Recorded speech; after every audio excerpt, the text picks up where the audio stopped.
মুনাফিকের আলামত এগুলো সমাজের সব মানুষের কম বেশি জানা আছে না নাই?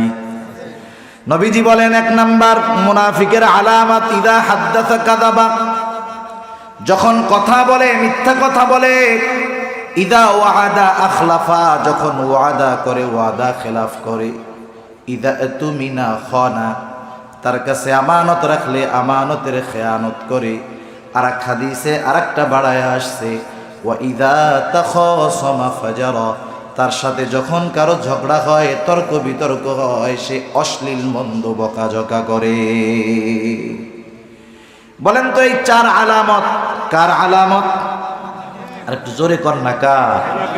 আচ্ছা, আমাদের সমাজে যারা নিজেদের মুমিন বলে, এদের মধ্যে তো আলহামদুলিল্লাহ এগুলা নাই। এই 4 গুণ, মানে এই 4 বদ গুণ একসাথে আছে, এইরকম নামাজি হাজির এদেশে অভাব নাই। এই 4টাই তার মধ্যে আছে, পরিপূর্ণভাবে আছে একেবারে। একটু চিন্তা করে দেখেন, একটা রোগের নাম হলো ক্যান্সার রোগ। ক্যান্সার এক মরণ ব্যাধি, জীবনঘাতী রোগ।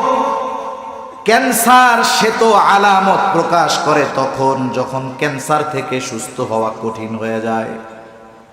ক্যান্সার এমন একটা গুপ্ত ঘাতক যে শরীরের মধ্যে বাসা বাঁধে বছরের পর বছর, কিন্তু যখন সে তার রোগের আলামতটা প্রকাশ করে, অধিকাংশ ক্ষেত্রে মানুষ বাঁচতে পারে না।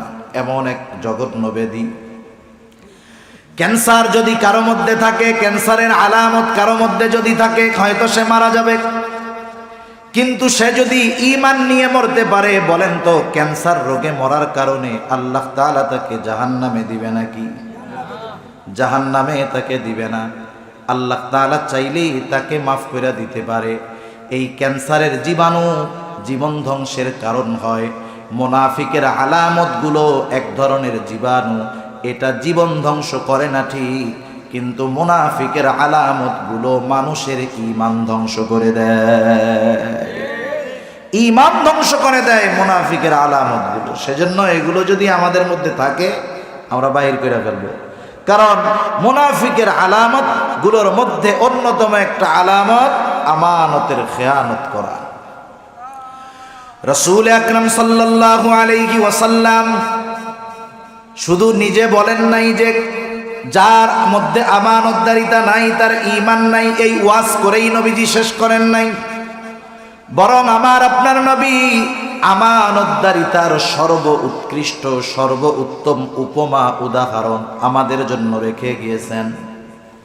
নবীজি কেমন আমানতদার ছিলেন, নবীজির আমানতদারিতা কেমন ছিল, অনেক ঐতিহাসিক ইতিহাসবিদ নবীজির জীবনী নিয়ে লিখছে যে মুহাম্মদ সাল্লাল্লাহু আলাইহি ওয়াসাল্লাম এমন একজন আমানতদার ছিলেন যে তার ঘোর শত্রু নিশ্চিন্ত মনে তার দামি সম্পদটা মুহাম্মাদের কাছে আমানত রাখত।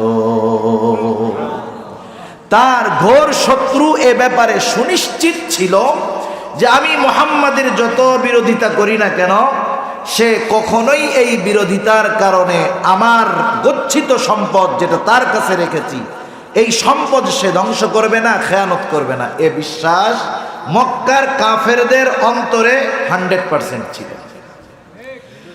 নবীজি সেই আমানতদারিতার পরিচয় দিয়েছেন। রাসূল আকরাম সাল্লাল্লাহু আলাইহি ওয়াসাল্লামের উপরে যখন কাফেরদের অত্যাচারের মাত্রা বেড়ে গেল, জুলুমের মাত্রা বেড়ে গেল, কাফেররা পরামর্শ করতেছে কি করা যায়। আস্তে আস্তে আমি সেটা পড়তেছিলাম। একজন পরামর্শ দিল যে তাকে দেশান্তর করে দেওয়া হোক, আর একজন পরামর্শ দিল তাকে দেশ থেকে বের করে দেওয়া হোক, তাকে শাস্তি দেওয়া হোক, আটকায় রাখা হোক। কিন্তু শাইখে নজদ, ওই মজলিসের যে প্রধান ছিলেন, কারো প্রস্তাব তার ভালো লাগে না। কিছু সময় পর আবু জেহেল বলতেছে, তোমরা যেই প্রস্তাব দিচ্ছ না কেন, মূল বিষয়ের ধারের কাছেও কেউ যাইতে পারো নাই, তাহলে কি করতে হবে? আবু জেহেল বলে, শোনো, মুহাম্মাদকে দুনিয়ায় রাখা যাবে না, মুহাম্মাদকে এই দুনিয়া থেকে চিরতরে বিদায় করে দিতে হবে। কেমনে করবা? যদি কেউ মারে বিশৃঙ্খলা সৃষ্টি হয়ে যাবে। বলে টেনশন করো না, সব গোত্র থেকে এক একজন যুবক থাকবে, সবাই একসাথে মুহাম্মাদের উপরে তরবারি পরিচালনা করবে, যাতে এক গোত্র আর এক গোত্রকে দোষারোপ না করতে পারে। তারা ষড়যন্ত্র চক্রান্ত করতেছে। আল্লাহ তাআলা আমার আপনার নবীকে জানায় দিয়েছেন, পয়গম্বর হিজরতের সময় হয়ে গেছে। তারা পরামর্শ করছে আজ রাত্রেই এই কর্ম পরিচালনা করতে হবে। আর আল্লাহ তাআলা আমার আপনার নবীকে জানায় দিলেন আজকে রাত্রেই আপনার হিজরতের সফর হবে। রাসূলুল্লাহ সাল্লাল্লাহু আলাইহি ওয়াসাল্লামের ঘর চারদিক দিয়ে কাফেররা ঘিরে রাখছে, সশস্ত্র কাফের। উদ্দেশ্য হলো রাসূলুল্লাহ সাল্লাল্লাহু আলাইহি ওয়াসাল্লামকে দুনিয়া থেকে চিরতরে বিদায় করে দেওয়া হবে। চারিদিকে শত্রু, ঘরটাও তো ইটের না, নিরাপত্তা নাই, এমনিই ঝাঁকি দিলে ঘরটর ভেঙে যাবে। নবীজি জানেন যে চতুর্দিকে তাকে হত্যা করার জন্য লোকজন অবস্থান করতেছে। ওই কঠিন পেরেশানির সময়, চিন্তার সময় হযরত আলী রাদিয়াল্লাহু তাআলা আনহুকে নিজের ঘরে রাইখা গেছেন। উদ্দেশ্য কি, কারণটা কি? কারণ নবীজি যখন হিজরতের সফর শুরু করবেন তখনও কাফেরদের কিছু আমানত নবীজির কাছে ছিল। নবীজি বললেন, আলী, সম্পদগুলো যথাযথভাবে প্রত্যেকটা মালিকের কাছে পৌঁছায়া দিবা, এরপরে তুমি মদিনার উদ্দেশ্যে রওনা হবা। যাদের কারণে দেশান্তর হওয়া লাগতেছে, দেশ ছাড়া লাগতেছে, হিজরত করা লাগতেছে, তাদের সম্পদের ব্যাপারে, তাদের আমানতের ব্যাপারে রাসূলুল্লাহ সাল্লাল্লাহু আলাইহি ওয়াসাল্লাম কতটা সচেষ্ট, সতর্ক। এই জায়গায় যদি আমরা হইতাম, নিজেরাই মুফতি সাহেব হইয়া ফতোয়া দিয়ে দিতাম, কইতাম যারা আমার উপরে জুলুম করতেছে এদের সম্পদ ফেরত দেওয়া লাগবে না, খাওয়া জায়েজ আছে, গাছ ঠিকুঠি মাইন্দা এগুলো নিয়েই পারতাম। অথচ রাসূলুল্লাহ সাল্লাল্লাহু আলাইহি ওয়াসাল্লাম কেমন আমানতদারিতার পরিচয় দিয়েছেন। এখন আমরা হলাম সেই নবীর উম্মত, আমাদের আমানতদারিতার অবস্থা কি এটা প্রত্যেকের অবস্থা প্রত্যেকে নিজেই জানি। আবার আমানতদারিতার ব্যাপারে আমাদের স্বচ্ছ ধারণা না থাকার কারণে অনেক সময় নিজের অজান্তেই খেয়ানত হয়ে যায়, যেটা আমরা নিজেরাও বুঝতে পারি না। সাধারণত আমানতদারিতার বিষয় যেটা আমরা বুঝি যে লেনদেন সংক্রান্ত বিষয়। কেউ আমার কাছে সম্পদ রাখছে, আমি তার ওই গচ্ছিত সম্পদ যথাযথ সময়ে যথাযথভাবে ফিরাইয়া দিলাম, লেনদেন সংক্রান্ত বিষয়টা আমরা মোটামুটি বুঝি। কিন্তু আমানতদারিতা এতটুকুর মধ্যেই সীমাবদ্ধ নয়, বরং আমানতদারিতা আরো ব্যাপক একটা জিনিস। যেই বিষয়টা জানা আছে এটা তো মোটামুটি জানা আছে, তাহলে আমানতদারিতা হয় লেনদেনের মধ্যে। দ্বিতীয়ত আমানতদারিতা কথার মধ্যেও হয়, আমানতদারিতা কথাও আমানত হয়। রাসূল আকরাম সাল্লাল্লাহু আলাইহি ওয়াসাল্লাম এক হাদিসের মধ্যে বলেন, ইযা হাদ্দাসার রাজুলু সুম্মা ইলতাফাতা ফাহিয়া আমানাতুন। যখন কোনো মানুষ কারো কাছে কথা বলে আর এদিকে সেদিকে তাকায়, নবীজি বলেন যেই লোকটা এদিকে সেদিকে তাকায় কথাটা বলল, ওই লোকের কথাগুলো যার কাছে বলল, কথাগুলো তার কাছে আমানত হয়ে যায়। কিচ্ছু বলা লাগবে না, শুধু যদি কথা বলার সময় এদিক সেদিক তাকায় তাহলে তার সেই কথাটা আমানত হয়ে যায়। কিছু বলা লাগবে না, স্বাভাবিক ডানে বামে তাকাইলে তো আমরা এমনিই বুঝি যে এই কথাটা কেউ শুনুক, কেউ জানুক, সেইটা চায় না, এজন্যই ডানে বামে তাকাইতেছে। আবার বুঝতে হবে কোন কথা আমানত আর কোন কথা আমানত না। এই কথা শুই না বা এই হাদিস শুই না আমল করতে গিয়া যদি ফেস লাগাইয়া দেন তাহলে তো আর এক সমস্যা। মনে করেন এই হাদিস শুনছেন, এখন ওইদিকে যাওয়ার পরে এক চুরায় আপনারে বলতেছে ডানে বামে তাকাইয়া, চাচা আজকে রাত্রে কিন্তু আমি ওই বাড়ি চুরি করবো। এখন একটু আগে তো ওয়াজ শুনে গেছেন, ডাইনে বামে তাকায়া যদি কোনো কথা বলে, কথা আমানত, কারো কাছে কইলে খেয়ানতকারী হইতে হবে। কি বিপদ! কথা না বললে খেয়ানতকারী, না বললে তার বাড়ি চুরি হয়ে যায়। এ কথা বলার পরে বুঝতে হবে কোন কথার দ্বারা ইসলামের ক্ষতি হবে, মানুষের জানমালের ক্ষতি হবে, এলাকার মানুষের ক্ষতি হবে।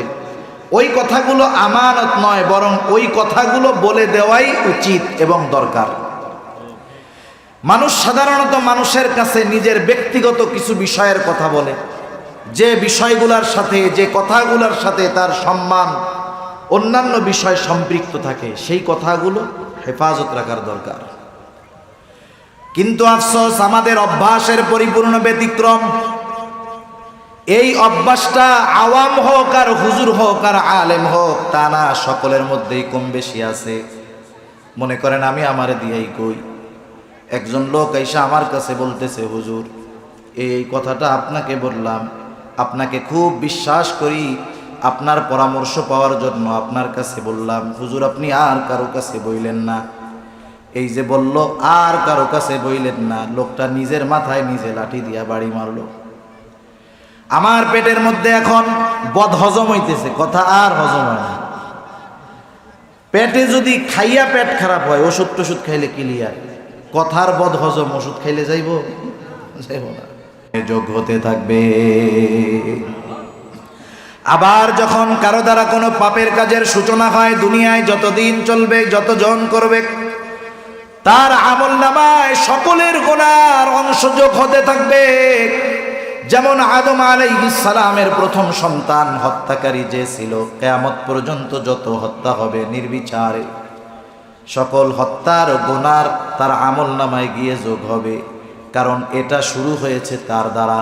একটু চিন্তা করে দেখেন, এই যে আমি একজনের কাছে বললাম, ওর থেকে যতজন কথাগুলো শুনলো, ছড়াইলো, সকলের সমপরিমাণ গুনাহ আমার আমলনামায় যোগ হয়ে যাবে। সেজন্য কথাও হয় আমানত, দায়িত্ব আমানত হয়।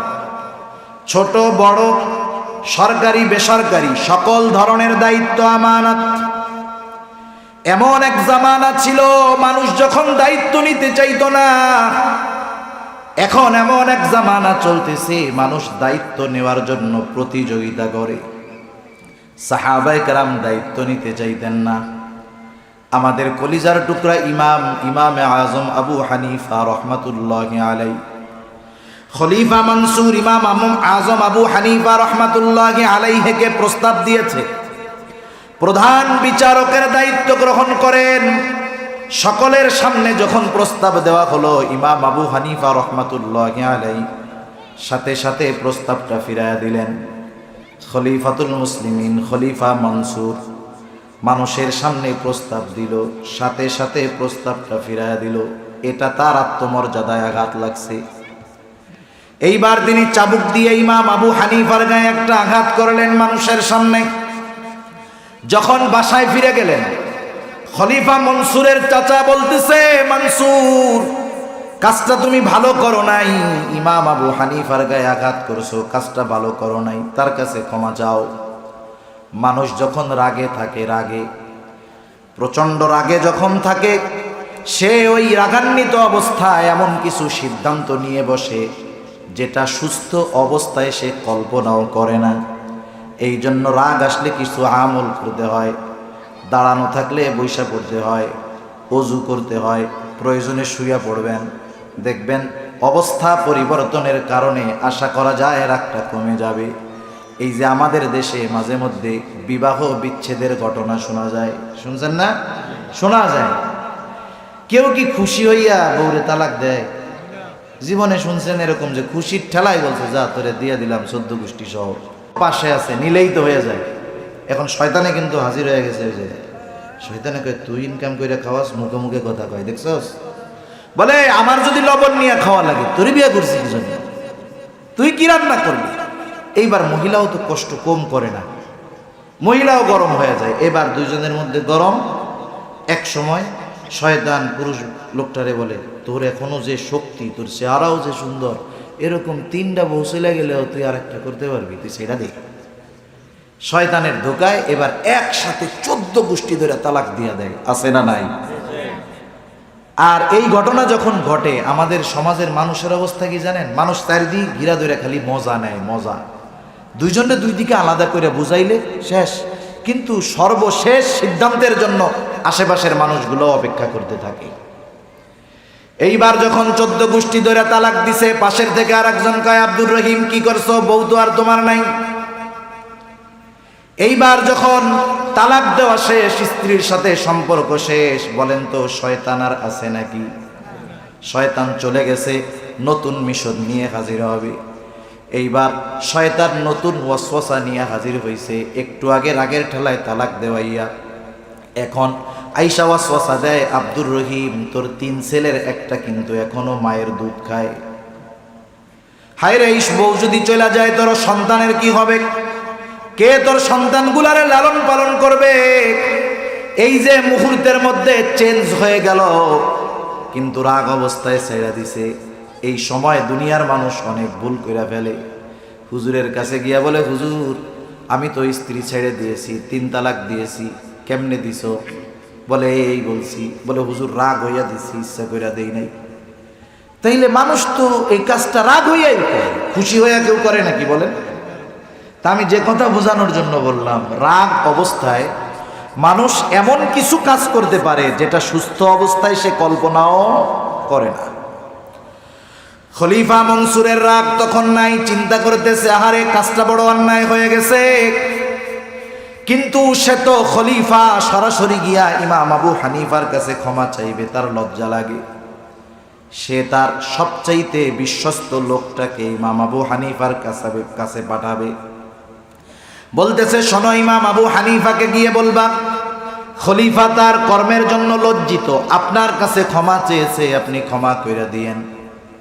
সাথে সাথে 1 থলে স্বর্ণ মুদ্রা হাতে দিয়া বলছে শোনো, এটা ইমাম আবু হানিফার হাতে দিয়া বলবা এটা খলিফা মনসুর আপনার জন্য হাদিয়া দিয়েছে, আর আপনি যে ক্ষমা করেছেন এটা খলিফা ওই সময়ে নিশ্চিত হবে যখন আপনি খলিফার দেওয়া এই হাদিয়াটা গ্রহণ করবেন। লোকটা ইমাম আবু হানিফার কাছে গেছে, যাই বলতেছে হুজুর আমাদের খলিফা আপনার সাথে যে আচরণ করছে এই জন্য লজ্জিত, আপনার কাছে ক্ষমা চেয়েছে। যারা আহলুল্লাহ, নবীর সিফাতটা কি?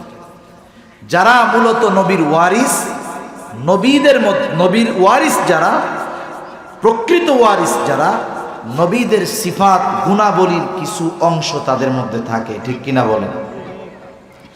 ইমাম আবু হানিফা রহমাতুল্লাহ আলাইহি বললেন হ্যাঁ মাফ করে দিয়েছি। এইবার লোকটা বলতেছে আপনি যে মাফ করেছেন খলিফা তখনই নিশ্চিত হবে যখন আপনি এই 1 থলে স্বর্ণ মুদ্রা গ্রহণ করবেন, এটা খলিফা আপনাকে হাদিয়া দিয়েছে। ইমাম আবু হানিফা বললেন না, এই হাদিয়া গ্রহণ করার কোনো সুযোগ নাই, ফেরত নিয়ে যাও। লোকটা যখন জোরাজুরি করতেছে, ইমাম আবু হানিফা রহমাতুল্লাহ আলাইহি বলেন এই হাদিয়া তোমার খলিফা কি তার নিজের পয়সা থেকে দিয়েছে নাকি অন্য জায়গা থেকে দিয়েছে? লোকটা বলতেছে খলিফা নিজে টাকা পাইব কই, এগুলো সব বাইতুল মালের। ইমাম আবু হানিফা বলতেছে শোনো, খলিফা রাষ্ট্রের সেবক, সে কিন্তু ভক্ষক নয়। তার জন্য যেই সম্মানী রাষ্ট্র থেকে দেওয়া হয় এর চাইতে 1 পয়সা বেশি যদি সে গ্রহণ করে নিঃসন্দেহে সে আমানতের খেয়ানতকারী হয়ে যাবে। খলিফার জন্য যারে মন চায় তারে বাইতুল মাল থেকে হাদিয়া দেওয়ার কোনো সুযোগ নাই, এটা ফেরত নিয়ে যাও বলে দিবা। বলতেছে আপনি রাখেন, নিজে খরচ না করলে মানুষের দিয়ে দিয়েন। বলে আমি রাখার পরে আমি খরচ করি আর না করি সেটা ভিন্ন কথা। তোমার খলিফা বলবে যে ইমাম আবু হানিফা বাইতুল মাল থেকে দেওয়া হাদিয়া গ্রহণ করছে, এটা সারা দুনিয়ার আলেম তখন জায়েজ বানাইয়ে খাওয়া শুরু করবে। ইমাম আবু হানিফা খাইছে, আমরা বাদ দিব কেন? যা পাই তাই খাও। কত সচেষ্ট একজন ব্যক্তি বলছে ফেরত দিবা, সাথে সাথে খলিফা মনসুরকে বলবা সে যে কাজটা করেছে এটা তার জন্য বৈধ নয়, জায়েজ নয়, আমানতের খেয়ানত। লোকটাও রাগের আগে গিয়া খলিফা মনসুরের কাছে আরো কিছু সাজায়া কান কথা দিছে। খলিফা মনসুর ইমাম আজম আবু হানিফার উপর আরো ক্রধান্বিত হয়ে গেছে, এবার জেলখানার মধ্যে আটকায়া দিয়েছে। ইমাম আবু হানিফাকে প্রতিদিন চাবুক মারা হতো আর বলা হতো আপনি দায়িত্ব গ্রহণ করলে আপনাকে ছেড়ে দেওয়া হবে। ইমাম আবু হানিফা ওই জেলখানার মধ্যে 2টা মত পাওয়া যায় ঐতিহাসিকদের থেকে। জেলখানার মধ্যে ওনাকে খাবারে বিষ প্রয়োগে হত্যা করা হয়েছে। আরেক বর্ণনা যে উনি যখন প্রচন্ড অসুস্থ হয়ে গেলেন, ওনাকে বাড়িতে পাঠায় দেওয়া হলো, গৃহবন্দী করে ফেলা হলো, বাহিরে কোথাও যাইতে দেওয়া হয় না। ওনার শাগরেদরা প্রশ্ন করতেছে, ইমাম খলিফা যেই দায়িত্ব নেওয়ার জন্য আপনাকে অনুরোধ করলো, সেই দায়িত্ব গ্রহণ করার যথাযথ যোগ্যতা, জ্ঞান, ইলম সব আপনার মধ্যে ছিল, এরপরেও আপনি কেন এই দায়িত্ব গ্রহণ করলেন না? এত বড় জুলুমের শিকার আপনি হইলেন।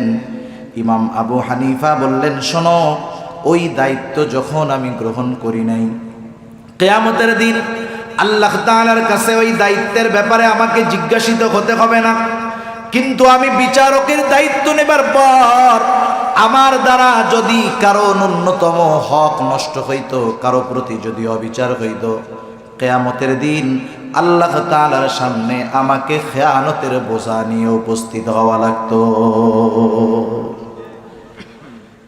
জীবন দিয়ে দিয়েছে, তবু দায়িত্বের কাছে যাইতে চায় নাই। এখনকার জামানা আমরা দায়িত্ব নেওয়ার জন্য প্রতিযোগিতা করি, কিন্তু দায়িত্ব যে কত বড় আমানত সেটা আমরা উপলব্ধি করতে পারি না। আবু দাউদের হাদিস, নবীজি সাল্লাল্লাহু আলাইহি ওয়াসাল্লাম বলেন, আমাদের মধ্যে যখন কাউকে কোনো দায়িত্ব দেওয়া হয়, সেই দায়িত্বের সুচ পরিমাণ যদি কেউ খেয়ানত করে, কিয়ামতের দিন আল্লাহ তাআলার সামনে সে খেয়ানতের বোঝা নিয়ে উপস্থিত হবে। আর দায়িত্ব যত বড়, খেয়ানতটা তত বড় হয়। দায়িত্ব যত বড়, খেয়ানত তত বড় হয়। উদাহরণ দিচ্ছি বোঝানোর জন্য। আপনাদের সম্মানিত চেয়ারম্যান সাহেব আছেন, খুব ভালো মানুষ, ওলামা ইকরামের সাথে সম্পর্ক, আমাদের মুস্তাকুর নবী সাহেব হুজুরের সাথে সম্পর্ক, আল্লাহ তাআলা ওনাকে দীর্ঘ হায়াত দান করুক, আমানতদারিতার সাথে দায়িত্ব পালনের তৌফিক দান করুক। বোঝানোর জন্য বলতেছি আর কথার কথা। প্রত্যেকটা এলাকায় সর্বশেষ হলো ওয়ার্ড, ওয়ার্ডের পরে তো আর কিছু নেই, আছে নাকি? ওয়ার্ড শেষ। মনে করেন এক ওয়ার্ডে 100 জনের জন্য গম আসছে। কয়শো জনের জন্য? 100 জন। বন্টনের দায়িত্বে যিনি আছেন, গম বন্টন করার আগে ওই গমের থেকে একটা গম উনি সরাই ফেলছেন। কোনো জিনিসের মধ্যে যদি একাধিক মালিকানা থাকে, ওই জিনিস যতক্ষণ না পৃথক পৃথক করা হয়, ততক্ষণ প্রত্যেকটা কণার মধ্যে প্রত্যেকের হক থাকে। এখন ওই গম তো বন্টিত হয় নাই, বন্টন হয় নাই, তাইলে একটা গমে হক আছে কতজনের? তাইলে ওয়ার্ডের দায়িত্বে যে সে যদি একটা গম সরায়, খেয়ানত হবে কতজনের সাথে? যখন ইউনিয়ন পরিষদে আসছে, মনে করেন ওইটার রক্ষণাবেক্ষণের দায়িত্বে যারা আছে 1000 মানুষের কাছে যাবে, ওই জায়গার উনি একটা গম সরাইল, খেয়ানত কতজনের হইল? জেলা পর্যায়ে যে আছে 1 লক্ষ মানুষের কাছে গম যাবে, একটা গম সরাইল, খেয়ানত কতজনের হইল? রাষ্ট্রের প্রধান যিনি আছেন, মনে করেন যেই বিল আসছে বা যেই অনুদান আসছে 1 কোটি মানুষের কাছে যাবে, ওইখান থেকে 1 টাকা বা একটা গম তিনি সরাই ফেললেন, কতজনের খেয়ানত হইল? গম তো একটাই আছে, কিন্তু দায়িত্বের অবস্থানের কারণে ওই অল্প খেয়ানতটা কত বড় পরিমাণ হয়ে যেতে পারে, চিন্তার বিষয়। সেজন্য দায়িত্ব আমানত। এখন অনেকে বলতে পারে, হুজুর আমরা তো পরিশ্রমী মানুষ, জমিনে কাজ করে খাই, অন্যান্য কাজবাজ করে খাই, আমরা খেয়ানত করি না। আপনারা গ্রামের মানুষ, আশেপাশে জমিন চাষ হয় কি হয় না? একেবারে পরিশ্রমী মানুষরাও খেয়ানত করে। কেমনে করে? একটা উদাহরণ দিলে বুঝতে সহজ হবে।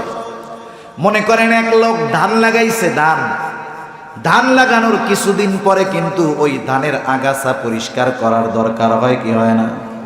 ধান লাগায় যদি 3 মাসের মধ্যে খোঁজ খবর না রাখা, 3 মাস পরে যদি জমিনের ধান কাটতে যায়, ধানের অস্তিত্ব থাকবে না, সব দেখবে যায় ঘাস। এখন ওই লোক একজনরে বলছে যে আমার 2 শতক জমি, তুমি একটু জমিটা আমাদের অঞ্চলের ভাষায় বলে নিড়ানি দিয়ে দাও, আগাছা পরিষ্কার করে দাও। জমি দেখাইয়া মুরব্বী বাড়িতে চলে গেছে। আপনি কাজ তো তাকে দিবেন যার কাজের ব্যাপারে আপনার ধারণা আছে, নাকি ইমাম সাহেবরে যায় বলবেন, হুজুর আপনার বেতন তো 9000 টাকা, ডেলি 300, 24 ঘন্টা নামাজ পড়াইয়া জেলখানায় থেকে 300 টাকা পান, ফজরের থেকে জোহরের আজান পর্যন্ত আমার জমি নিড়াই দেন 500 টাকা দিব না, এটা বলবেন? কারণ ওনারে বললে তো কি হবে, একে তো টাকাও যাবে, জমির ফসলও যাবে। এ কাজ হুজুরকে দিয়ে হবে না। যে ওই কাজে পারদর্শী, যে 4 ঘন্টা 5 ঘন্টা 6 ঘন্টায় 2 শতক জমি নিড়ায় ফেলতে পারবে, আপনি তারই দায়িত্ব দিবেন। জমি দেখায় আপনি চলে আসছেন, এখন ও জমি নিড়াইতেছে আর শয়তান ওর কাছে আসছে, আইসা ওর মাথার মধ্যে কথা ডালতেছে যে দেখ এই চাচা তোকে খুব বিশ্বাস করে, কিন্তু বলে হ্যাঁ, তা আগামীকাল তো তোর কোনো কাম কাজ নাই, কালকের দিন তো ফাঁকা, তুই যদি আজকে পুরাটাই শেষ করে ফেলাস তাহলে কালকে কি করবি? চাচা তো তোরে বিশ্বাস করে, তুই এক কাজ কর, অর্ধেক কইরা বাকি অর্ধেক কালকে লেগে রেখে দে। এবার কাজের গতি ঢিল হয়ে গেছে। দুপুরের সময় বাড়িতে চলে গেছে, বিকেলবেলায় চাচার সাথে দেখা করার কথা। চাচা কিছু জিজ্ঞেস করার আগেই সে যায় বলতেছে, চাচা কি জমি যে আপনি দেখাই দিলেন, আপনার জমির যে কি অবস্থা, আপনি তো উপরের এতটুকু এতটুকু ঘাস দেখছেন, নিচে যে 3 হাত পরিমাণ লম্বা একটা শিকড়, এটা তো আর আপনি দেখেন নাই। আমার 2 হাত শেষ, অন্য কেউ হইলে আধা শতকও পরিষ্কার করতে পারতো না, আমার মতো মানুষ এই জন্য 1 শতক পারছে, বাকিটা কালকে করে দিব না। চাচা খুশি হবে কি হবে না? খুশি হবে না? অন্য কেউ হইলে ওজা করছে তার অর্ধেকও হইতো না, ওর কারণে তো দ্বিগুণ হয়েছে, চাচা খুশি। এখন বলেন তো, এই লোকটাও তো বলবে যে আমি জমিনে পরিশ্রম করে অর্থ উপার্জন করি, কিন্তু তাকে যেই দায়িত্ব দেওয়া হলো, বলেন তো সেই দায়িত্ব সে পালন করেছে কিনা? দায়িত্ব পালন না করে ওই দায়িত্বের বিপরীতে যেই ওজিফা, যেই বিনিময়, এটা যদি কেউ গ্রহণ করে, নিঃসন্দেহে সে আমানতের খেয়ানতকারী। কেউ চাকরি বাকরি করে, অনেক সময় মাদ্রাসায় অফিস চাকরি বাকরি করে, সময়টাও আমানত। যেই সময়টা ডিউটি টাইম, এই সময়টা তার কাছে আমানত। আমাদের একজন বুজুর্গের ঘটনা আপনাদেরকে শোনাই, মাজহার নানুতুবি রহমাতুল্লাহি আলাইহি। উনি এক মাদ্রাসার মধ্যে খেদমত করে দেন। মাস শেষে সময় হিসাব করে তিনি ওজিফা নিতেন, বেতন নিতেন।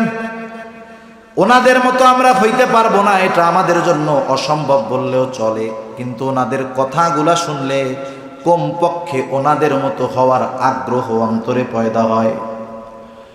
মাজহার নানুতুবি রহমাতুল্লাহি আলাইহি পড়াইতেন, সময় হিসাব করে তিনি ওজিফা নিতেন। একদিন উনি ক্লাসের মধ্যে পড়াচ্ছেন, একটা লোক খুব গুরুত্বপূর্ণ একটা বিষয়, কথা না বললেই নয়, বলতেই হবে। হুজুর পড়া বন্ধ করে ওনার সাথে কথা বললেন। কথা বলা শেষ, এরপরে সময়টা তিনি ওনার নোটবুকের মধ্যে লেখা রাখছেন, অমুক দিন অমুক ক্লাসে এই কয় মিনিট সময় আমি নিজের কাজে ব্যয় করেছি, এটা উনি লেখা রাখছেন। ওনাকে যখন অফিস থেকে ওজিফা দেওয়া হয়েছে, উনি এইবার সময় হিসাব করে ওই সময় পরিমাণ অর্থ যখন অফিসের মধ্যে ফিরায় দিলেন, জিজ্ঞাসা করতেছে, হুজুর এটা কি বেশি গিয়েছে নাকি? তিনি বললেন, না, অমুক দিন অমুক সময় অমুক ক্লাসে এই কয় মিনিট সময় আমি আমার নিজের কাজে ব্যয় করেছিলাম, ওই সময়ের বিপরীতে যেই অর্থ, সেটা গ্রহণ করা আমার জন্য বৈধ হবে না। কেমন আমানতদার মানুষ ওনারা ছিলেন, আর আমাদের অবস্থা কি? আমাদের অবস্থা বড়ই খারাপ। তাহলে আমানত নিয়ে আর লম্বা করার দরকার নাই। নবীজি বললেন 4 গুণ। 1 নাম্বার গুণ হিফযু আমানাতিন, আমানতের হেফাজত করো তথা আমানতদার হও। 2 নাম্বার নবীজি বলেন সিদকু হাদিসিন, সত্য কথা বলো, সত্য কথা বলো। সত্যবাদিতা এটা মুমিনের ভূষণ, সত্য মানুষকে জান্নাতের দিকে নিয়ে যায়। নবীজি সাল্লাল্লাহু আলাইহি ওয়াসাল্লাম বলেন, ইন্নাস সিদকা ইয়াহদি ইলাল বির ওয়া ইন্নাল বিররা ইয়াহদি ইলাল জান্নাহ। নবীজি বলেন, নিশ্চয়ই মানুষ সত্য মানুষকে কল্যাণের পথ দেখায়, আর কল্যাণ মানুষকে জান্নাতের পথ দেখায়। নবীজি এরপরে বলেন, একটা মানুষ যখন সত্যের উপরে থাকে তথা সত্য বলতেই থাকে, ওই লোকটা একটা সময় আল্লাহ তাআলার নিকটে সিদ্দিক বলে গণ্য হয়ে যায়। এরপরে নবীজি বলেন, ওয়া ইন্নাল কিযবা ইয়াহদি ইলাল ফুজুর ওয়া ইন্নাল ফুজুরা ইয়াহদি ইলা ইলান নার। মিথ্যা মানুষকে পাপের পথ দেখায়, আর পাপ মানুষকে জাহান্নামের পথ দেখায়। নবীজি বলেন, একটা মানুষ যখন মিথ্যা বলতেই থাকে, একটা সময় ওই লোকটা আল্লাহ তাআলার নিকটে কাদ্দাব তথা মিথ্যাবাদী বলে গণ্য হয়ে যায়। আবার দেখেন, মিথ্যা বলার দুনিয়াবি ক্ষতিও আছে। কেউ যখন দুনিয়ায় ধারাবাহিকভাবে মিথ্যা কথা বলতে থাকে, এক সময় ওই লোক যদি আল্লাহর কসম কইরা সত্য কথাও বলে, কেউ বিশ্বাস তারে করে না। আমরা ছোটবেলায় ইংরেজি বইতে পড়ছি, হয়তো 3, 4, 5 বইতে হবে, এক দুষ্টু রাখালের গল্প। রাখাল গাছের উপরে ওইটা ডাক ছাড়ছে, বাঘ বাঘ বাঘ। আশেপাশের সব মানুষ হাজির, কোথায় বাঘ? বলে, আমি তোমাদের সাথে একটু মজা করলাম। আবার কিছুদিন পরে গাছে ওইটা ডাক ছাড়ছে, বাঘ বাঘ বাঘ। আজকে সব মানুষ শুনেছে, কিন্তু সব মানুষ ওই দিন আসে নাই, অল্প কয়েকজন আসলো, কোথায় বাঘ? বলে, আমি তোমাদের সাথে একটু মজা করলাম। এইবার একদিন সত্যই বাঘ এসে হাজির, গলা ফাটায় চিৎকার করতেছে, বাঘ বাঘ বাঘ। ওই দিন সব মানুষ তার ডাক শুনছে। বলেন তো, আগের 2 দিন মিথ্যা বলছে ঠিক, আজকে সত্য বলছে নাকি মিথ্যা বলছে? কিন্তু আগের 2 দিন মিথ্যা বলে মানুষের কাছে মিথ্যাবাদী সাব্যস্ত হওয়ার কারণে আজকে তার সত্য কথাটাও কেউ বিশ্বাস করে নাই। এই জন্য দুনিয়ার মধ্যে একটা মানুষ যখন মিথ্যাবাদী হিসাবে প্রসিদ্ধি লাভ করে, তার সত্য কথাও এক সময়ে মানুষ বিশ্বাস করে না। সেজন্য মানুষের সাথে মিথ্যা বলে মজা করারও কোনো সুযোগ নাই।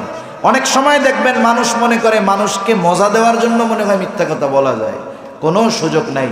কোনো অবস্থাতে মিথ্যা বলে মানুষকে হাসানো যাবে না। আবার আমাদের দেশে কিছু কিছু সময় খুব আবেগপূর্ণ কথা বলে। কি বলে? সত্য বলে কাঁদানোর চাইতে মিথ্যা বলে হাসানো ভালো। কথাটা শুনতে খুব দিলের মধ্যে লাগে। মোটিভেশনাল স্পিকাররা বলে আর কি, যে একজনের মিথ্যা বলে হাসানো ভালো, সত্য বলে কাঁদানোর চাইতে।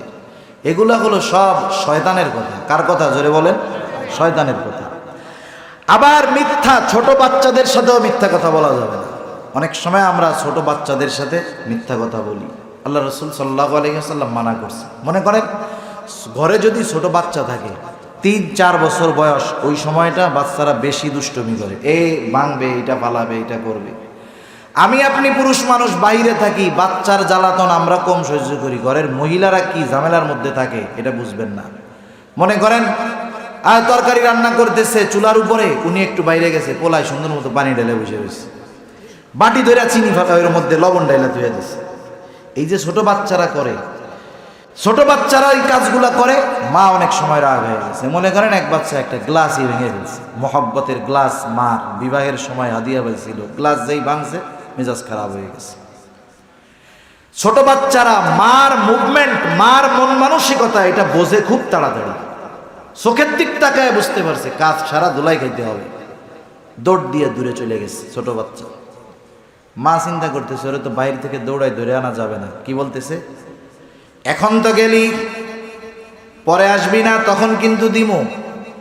এখন এদিকে আয়, কিছু বলবো না, কিন্তু পরে আসলে দিব। কি বলছে? এখন যদি কাছে আসোস কিছু বলবো না।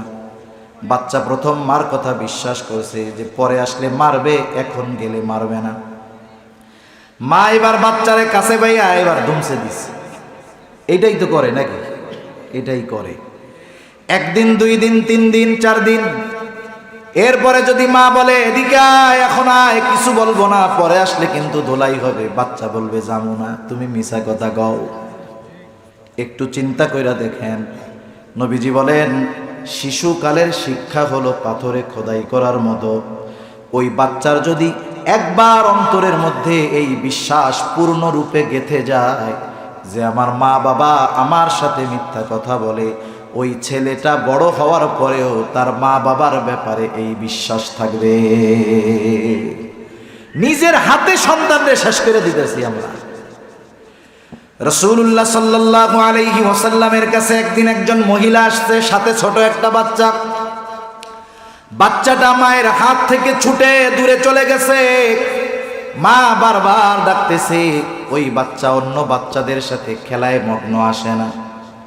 স্বাভাবিকভাবে কি হয়, আমরা যদি বাচ্চাদেরকে ছোট কিছুর প্রলোভন দেই, ও সব কিছু থুইয়া দৌড় দিয়া চলে আসবে। এইবার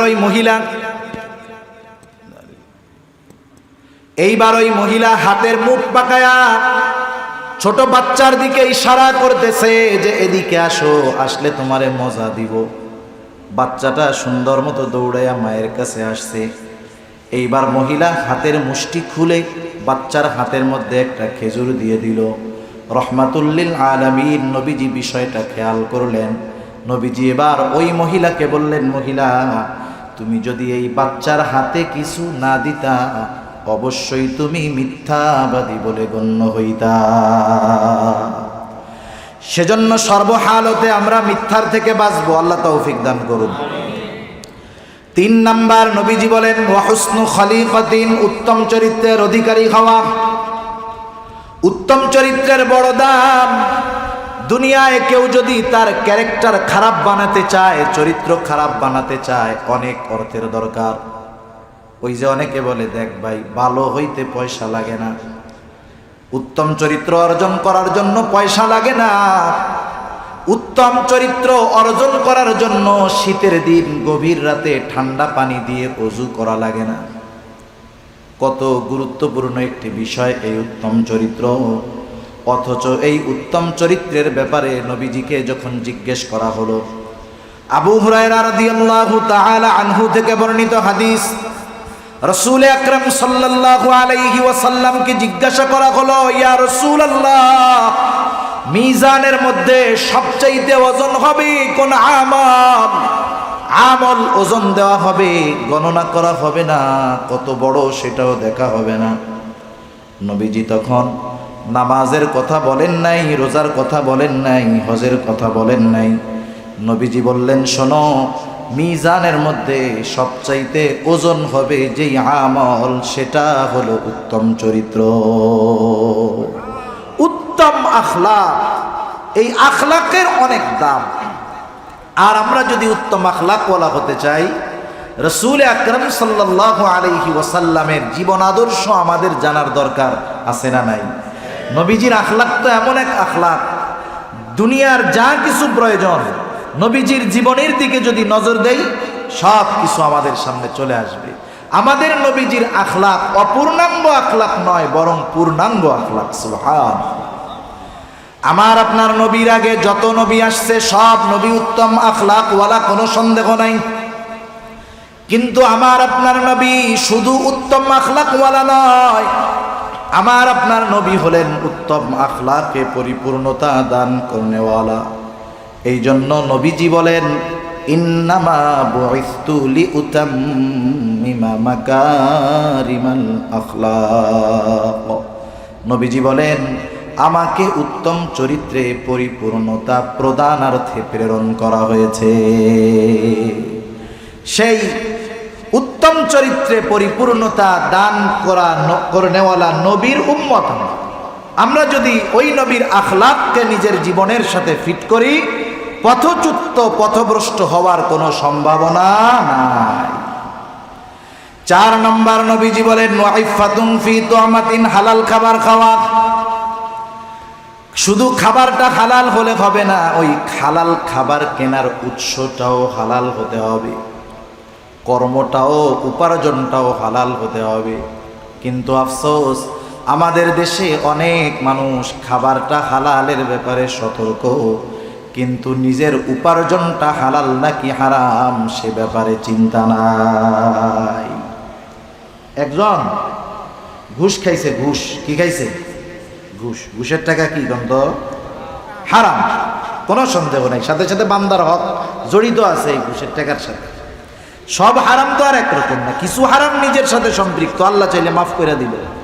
কিন্তু যেই হারাম বান্দার সাথে সম্পৃক্ত, ওই হারাম বান্দা মাফ না করা পর্যন্ত কাজ হবে না। এখন ঘুষের টাকায় পকেট ভরা, বাজারে আসছে। স্বাভাবিক, আমরা যেদিন বাজারে বড় সাইজের গরু টরু জবাই হয়, ওইটার প্রতি মানুষের একটা আলাদা চাহিদা থাকে, তাই না? আইসা দেখে বিশাল বড় এক গরু জবাই হয়েছে, মনে মনে চিন্তা করে, হুজুর গোয়াজে শুনছি যে হালাল প্রাণী যদি ইচ্ছা কইরা আল্লাহর নাম বাদ দিয়া জবাই দেয়, তাইলে তো এই হালাল প্রাণের গোশত আর হালাল থাকে না। তা কসাইয়ের কাছে গিয়ে আস্তে করে জিজ্ঞাসা করতেছে, বেটা এত বড় গরু তোরা নাকি দুইজনে মিলে জব দিয়া দাও, তোমরা দুজনে মিলে জব দিয়া দাও, তা এত বড় গরু দুইজনে জবাই যে দিলি, ওই সময় কি আল্লাহর নাম মনে ছিল? কসাই তো চালা গেছে। কসাই বলে, চাচা নামাজ কালাম পড়ি না, এটা তো আমার নিজের ক্ষতি, আল্লাহ চাইলে মাফ কইরা দিব, কিন্তু ইচ্ছা কইরা যদি জবাইয়ের সময় আল্লাহর নাম ছেড়া দেই তাইলে কতজনরে হারাম খাওয়ানো হবে চিন্তা করছেন? নাজাত পাওয়ার রাস্তা যা ছিল তাও আর থাকবে না। আপনি টেনশন করেন না, ওই সময় একবার না আমি 10 বার আল্লাহু আকবার কইয়া জব দিছি, বিসমিল্লাহ কইয়া জবাই দিছি। তার মানে উনি কসাইকে এই প্রশ্ন জিজ্ঞাসা কইরা নিশ্চিত হইলেন যে গরুর গোশত হালাল আছে কিনা, ঠিক কিনা বলেন? এবার উনি তো খুশি যে গোশত হালাল, একেবারে আনন্দের সাথে বলতেছে, দে তাইলে আমাকে সিনার থেকে 10 কেজি গোশত কাইটা দে, মজার গোশত। এখন বলেন এই 10 কেজি গোশতের দাম পকেট থেকে যেই টাকা দিয়ে পরিশোধ করলো, টাকাটা হালাল না হারাম? একটু জোরে বলেন না, হালাল না হারাম? দেখেন মানুষ খাবার হালালের ব্যাপারে চিন্তিত, কিন্তু উপার্জনটা হালাল কিনা এ ব্যাপারে চিন্তিত নয়। এজন্য হালাল উপার্জন হতে হবে, সাথে সাথে খাবারটাও হালাল হতে হবে। হালাল উপার্জন করা এটাও ইবাদত। নবীজি সাল্লাল্লাহু আলাইহি ওয়াসাল্লাম বলেন, কাসবুল হালালি ফরিদাতুম বাদাল ফরিদা, ফরজ ইবাদতের পরে অন্যতম ফরজ ইবাদত হলো হালাল উপার্জন করা। সেই জন্য আমরা হালাল খাবো, হালাল উপার্জন করব। অনেকে তো আছে খায় হারাম, খাইয়া আবার আলহামদুলিল্লাহ বলে। একজন যদি হারাম খায়, হারাম মনে করে খায়, কবিরা গুনাহ হইল, বেঈমান হলো না। কিন্তু অনেক মানুষের অবস্থা এরকম যে সে খায়ও হারাম, বলে আবার আলহামদুলিল্লাহ। কেমনে বলে? শহরে অনেক মানুষ আছে কর্মজীবনে নামাজ পড়ার কোনো সময় পায় না, সুযোগ পায় না, খালি চাকরি বাকরি নিয়ে ব্যস্ত। এখন চাকরি শেষ, মসজিদেও দীর্ঘ সময় টাইম নেই। আগে নামাজ পড়ার কথা বললে বলতো যে টাইমই তো পাই না, কাজের ঠেলায় পরিবার চালাবো কেমনে। এখন আর একজনে এসে প্রশ্ন করতেছে, চাচা আপনার যখন চাকরি ছিল তখন তো নামাজ কালাম পড়ার টাইম পাইতেন না, এখন আলহামদুলিল্লাহ চাকরি নাই কিন্তু আপনার কোনো টেনশনই নাই, চলেন কেমনে? কয় আলহামদুলিল্লাহ আগের চেয়ে ভালো আছে। কেমনে আছে?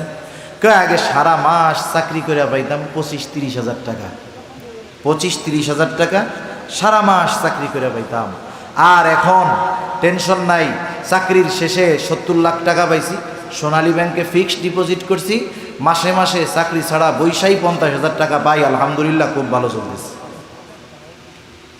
এই যে মাসে মাসে ফিক্সড ডিপোজিট থেকে যে টাকা উঠায় খাইতেছে, এটা হালাল না হারাম? কতজন বুঝাই আলহামদুলিল্লাহ কয় ওইটা খায়, সুদের টাকা। আবার যদি কোনো ওলামায়ে কেরাম বলে, দোষ চাপায় আর একজনের কান্দে, কয় না দিলে কি আমরা খাইতাম? আল্লাহ তাআলা সবাইরে সহিহ বুঝ দান করুক। তাহলে আমরা একটু আমার পেছনের দিকে যাই। আল্লাহ তাআলা ওয়াজ করেছেন, 2টা ওয়াজ। ইন্নাল্লাহা ইয়া'মুরুকুম আন তুআদ্দুল আমানাতি ইলা আহলিহা। আল্লাহ রাব্বুল আলামিন বলেন, নিশ্চয় আল্লাহ তাআলা তোমাদেরকে আদেশ করতেছেন, 1 নম্বর আদেশ যে তোমরা আমানত তার হকদারের কাছে ফিরায় দাও। 2 নম্বর আদেশ, ওয়া ইযা হাকামতুম বাইনান নাস আন তাহকুমু বিল আদল। তোমরা যখন মানুষের মধ্যে বিচার আচার করবা, ন্যায় বিচার করবা, ন্যায় বিচার, ইনসাফ, ন্যায় পরায়ণতা, এটা বড় গুরুত্বপূর্ণ জিনিস। ওই জাতি বড় সৌভাগ্য। আকরাম সাল্লাল্লাহু আলাইহি ওয়াসাল্লাম রেখে গেছেন, সাহাবায়ে কেরাম দেখায় গেছেন, খোলাফায়ে রাশিদিন দেখায় গেছেন ন্যায় বিচারের উৎকৃষ্ট উপমা। হযরত আবু বকর, হযরত ওমর রাদিয়াল্লাহু তাআলা আন একদিন বাজার থেকে একটা ঘোড়া কিনছেন এক ইহুদির কাছ থেকে। ঘোড়াটা কিনে বাজার পার হলেন, দেখলেন ঘোড়ার পায়ের মধ্যে সমস্যা, ঘোড়া ঠিক মতো চলে না। ফেরত নিয়ে আসলেন ইহুদির কাছে। আয়েশা বলতেছে, তুমি ঘোড়া ফেরত নাও, তোমার ঘোড়াটা ভালো না, খারাপ, ঘোড়াটা অসুস্থ, ফেরত নাও, আমার টাকা দিয়ে দাও। ইহুদি বলতেছে, না খলিফাতুল মুসলিমিন, আপনি আমার থেকে ভালো ঘোড়া কিনছেন, আমি আপনাকে খারাপ ঘোড়া দেই নাই। দুজনের মধ্যে যখন কথা চলতেছে, দুজনে একটা সিদ্ধান্তে উপনীত হলেন। ওনাদের 2 জনের মধ্যে একজনকে ফয়সালা দেওয়ার জন্য নির্ধারিত করা হবে। কাকে দেওয়া যায়? ইহুদি বলতেছে হ্যাঁ, তাইলে ফয়সালা বিচারক হিসাবে শুরাইহকে নির্ধারণ করা হলো। দুইজনেই মাইনা নিছে। এবার দুজনে যখন বিচারকের কাছে তাদের কথাগুলো পরিপূর্ণভাবে বলল, এইবার শুরাইহ বলতেছে, খলিফাতুল মুসলিমিন আপনি কি চান? বলে আমি চাই সে তার ঘোড়াটা আমার কাছ থেকে ফেরত নিবে। এবার জিজ্ঞাসা করতেছে, খলিফাতুল মুসলিমিন আপনি যখন তার কাছ থেকে ঘোড়াটা কিনেছেন, দেখা কিনছেন, বাছাই কইরা কিনছেন? বলে হ্যাঁ। তাহলে আপনি যদি ফেরত দিতে চান, যেই অবস্থায় তার কাছ থেকে ঘোড়া কিনছেন সেই অবস্থাতেই ঘোড়াটা তাকে ফেরত দিতে হবে।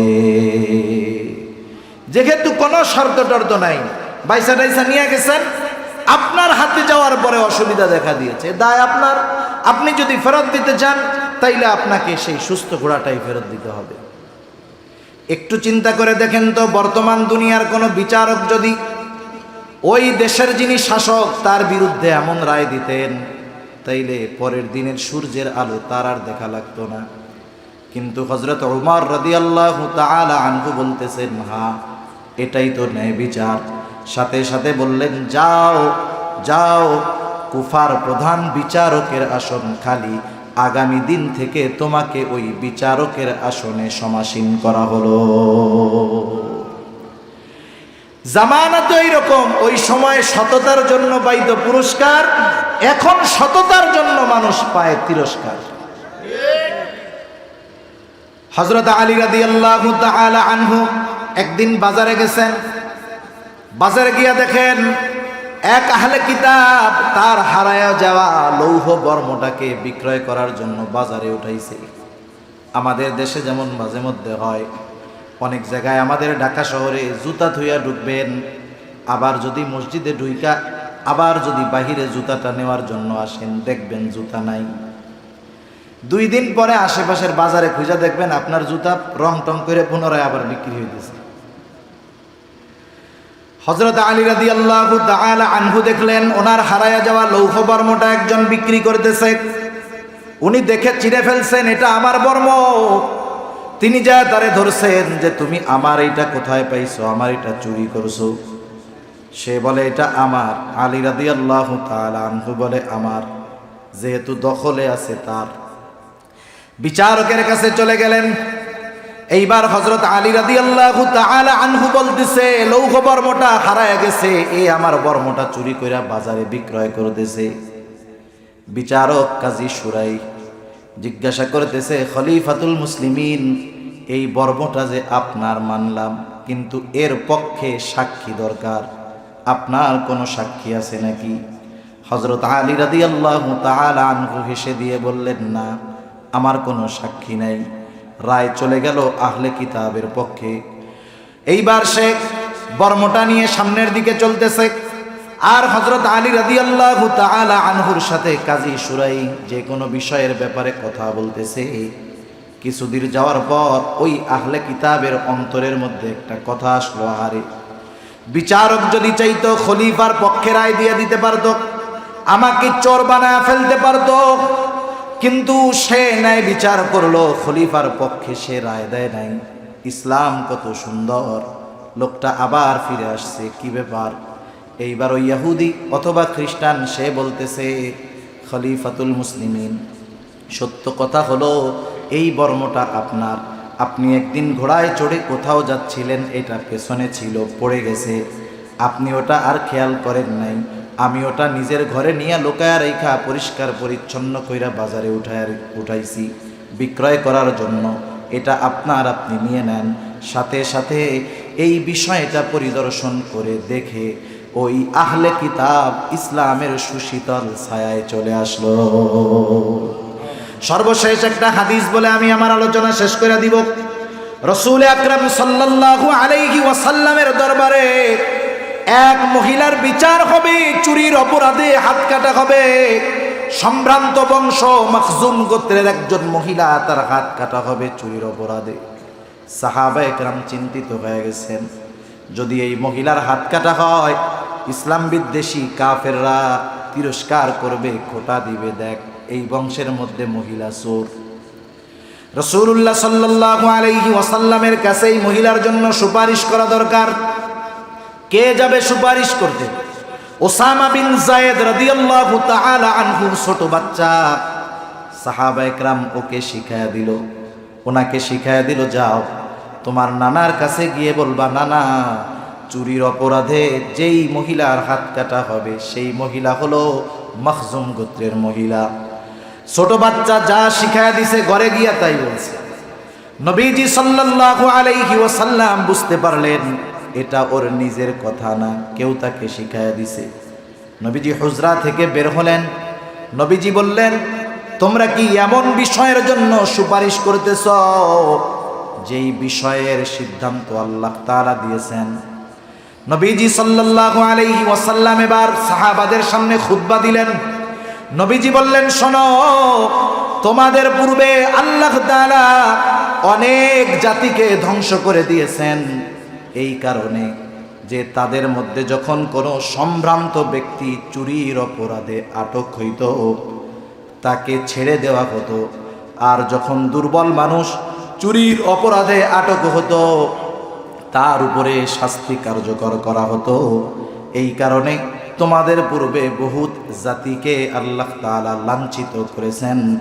নবীজি এবার বলতেছেন, শোনো, ওই আল্লাহর শপথ যার হাতে আমার প্রাণ, এই মহিলার জায়গায় যদি মুহাম্মাদের কন্যা ফাতেমাও হতো আমি অবশ্যই অবশ্যই তার হাতটা কেটে দিতাম।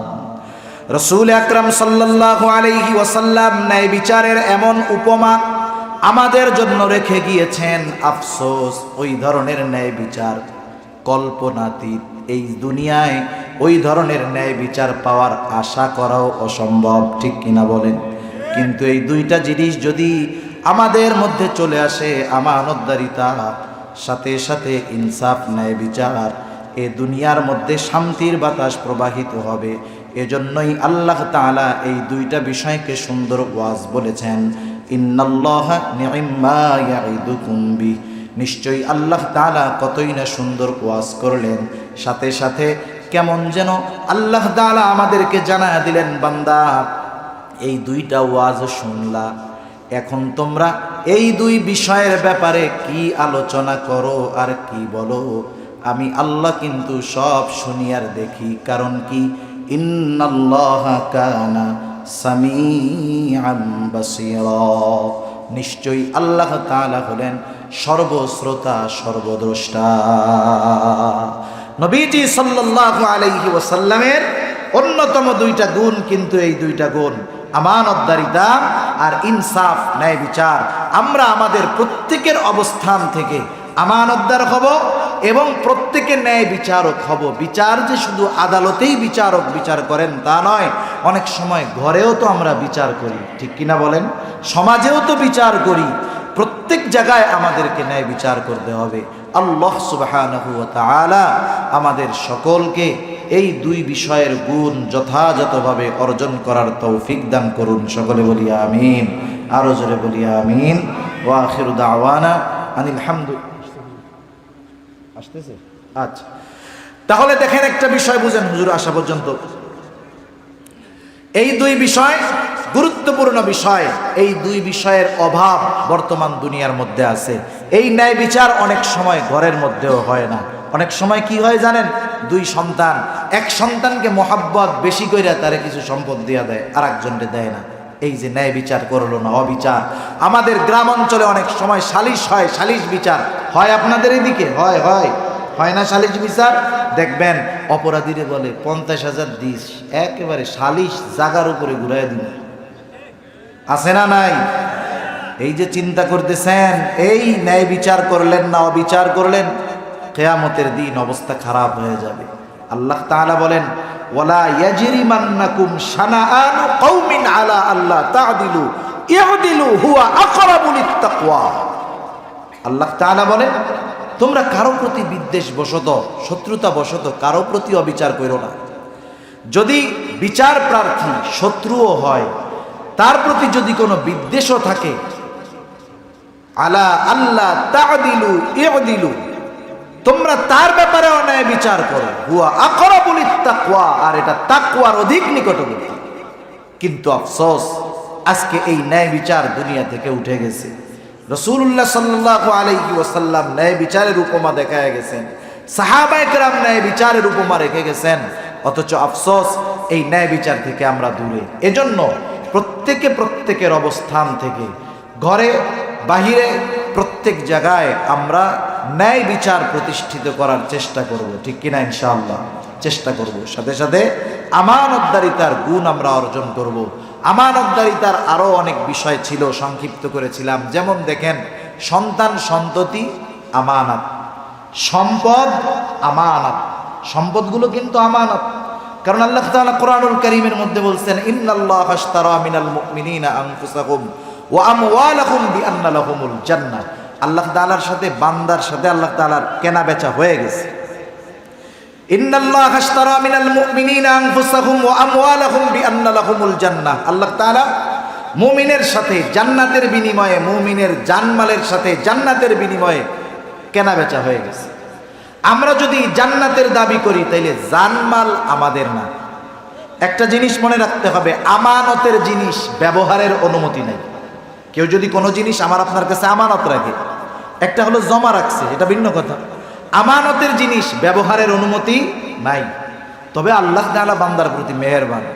এই জানমাল যদিও আমানত, তবে এই আমানতকে আল্লাহ তাআলা নির্দিষ্ট খাতে ব্যবহার করার অনুমতি দিয়েছেন। আপনি খান, অসুবিধা নেই, ভালো পড়েন, সমস্যা নাই, পরিবারকে ভালো খাওয়ান, অসুবিধা নেই, বরং পরিবারকে ভালো খাওয়ানো পড়ানো এটাও সাদকা, দান সাদকা করেন, অসুবিধা নেই। গরিব মানুষ ঘর নাই, ঘর বানায় দেন, অসুবিধা নেই। কিন্তু গানে টাকা দিলে সমস্যা আছে না নাই? তখন কি হবে? তখন খেয়ানত হবে।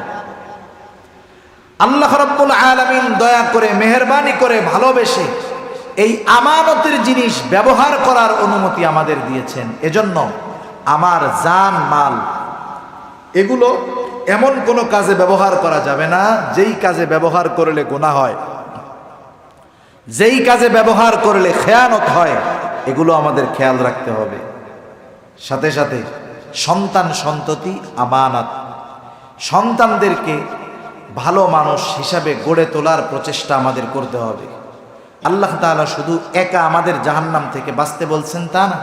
আল্লাহ তাআলা বলেন, ইয়া আইয়ুহাল্লাযীনা আমানু কু আনফুসাকুম ওয়া আহলিকুম নারা, হে ঈমানদারেরা, নিজেরা জাহান্নামের আগুন থেকে বাঁচো, অধীনস্থদেরকে জাহান্নামের আগুন থেকে বাঁচাও।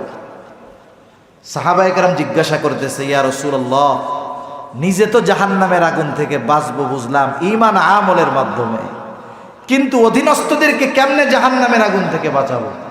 দুনিয়ার কেউ কাউকে জাহান্নাম থেকে বাঁচানোর ক্ষমতা রাখে?